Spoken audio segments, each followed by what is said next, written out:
We have just one game, as we said. Tampa Bay leads that series 3-2 over the Rangers. So let's get to tonight's selection. Puck will drop tomorrow, 8 o'clock Eastern Time, 5 o'clock Pacific. This is not a Friday game. This is a Saturday game. They head back to Amalie Arena, where the Lightning try to close this thing out. The Rangers have dropped 5 of 7 in Tampa, with the series producing 4 straight unders. And, of course, we've been on every single one of them. Listed goaltenders, not a surprise, Shesterkin, Vasilevsky. Who else is going to start? Let's take a look at the numbers on the game tonight. The Lightning, or tomorrow, Lightning are a heavy favorite, minus $1.80, as you would expect, or $1.30 in New York. So obviously in Tampa, they'd be a heavier favorite, minus $1.80. Total sitting at 5 over 35. This opened at 5.5 for a second and got pounded way down. So it's 5 over minus $1.35. The public doesn't really seem to know what they want to do with the side yet, so minus $1.80 is just sitting there.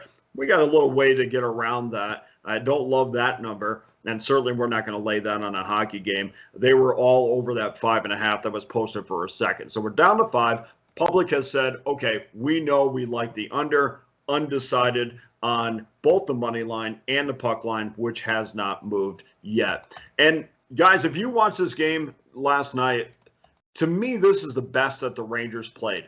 The Lightning looked slower. They struggled to possess the puck for much of the first period. And despite not being on top of their game and being held to just 26 shots, which is not Tampa Bay Lightning hockey. I mean, we've seen them graze 50 before. They were just, in that first period, for most of it, they had one shot on net. This was the best that the Rangers played. I thought, wow, the Rangers do look like the better team in this game. But to me, as it went on, there was never a question about who was going to win. And you can almost see the evolution of a game going in one direction. You saw Tampa Bay, even with that low shot count, they hit 2 pipes. They could have been up 2-0 early on. So the shot count was a little bit misleading, but nonetheless, I thought the Rangers did play a fantastic game for about 55 minutes.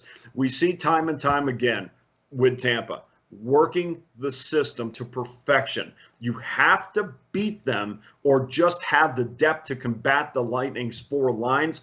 The Rangers continue to not have that. This is where John Cooper has the advantage over most teams, and it'll be interesting if they move on to play Colorado, where they also roll out 4 lines. That would be a fantastic series, but still got to take care of some business in this one.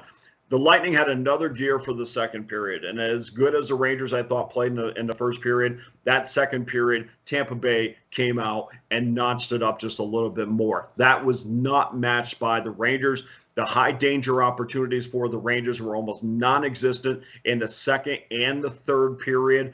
Those kind of numbers, they break the back of the opponents. And Tampa Bay, and we've used this analogy time and time again, they just seem to suffocate opponents. That's exactly what they did last night. Third period, this was a period where we expected the Rangers to match the Lightning's second period adjustment. They didn't have the ability to create chances against the Lightning. That continued.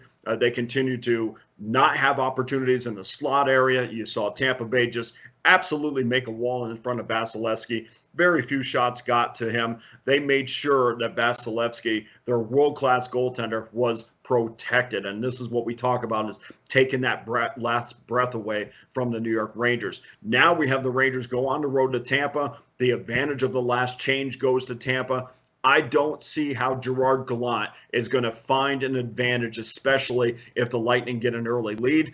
And, of course, we know that the injuries to Hedl and to Dylan Strome, both of them played last night. Both of them, I would go, it's not going out on a limb. They weren't 100% in that game. If you're weak down the middle against Tampa Bay, it's only a matter of time before they find a way to beat you. So let's go to tonight's official selection on tomorrow's game. Tampa has won 9 of 11 against teams playing .600 hockey or better. They are a stellar 39-15 at home over their last 54 games, and the Rangers are just 3-9 as a road dog, 17-35 in their last 52. We're going to do something a little bit different in this. We're not going to lay the $1.80 because we're still trying to build bankroll, trying to finish this thing off. We're going to go Tampa in regulation in a bet that is underrated, that is getting more and more popular here in Vegas, I know for sure. We're going to go Tampa even, and then our second selection on this game, we're going to go right to the under. That 5 does not bother me at all. You're going to give me plus money with the 5. I see a 2-0 game, maybe a 2-1 hockey game. I think this easily goes under the total, and the 5 does not scare me, and the plus money makes me happy.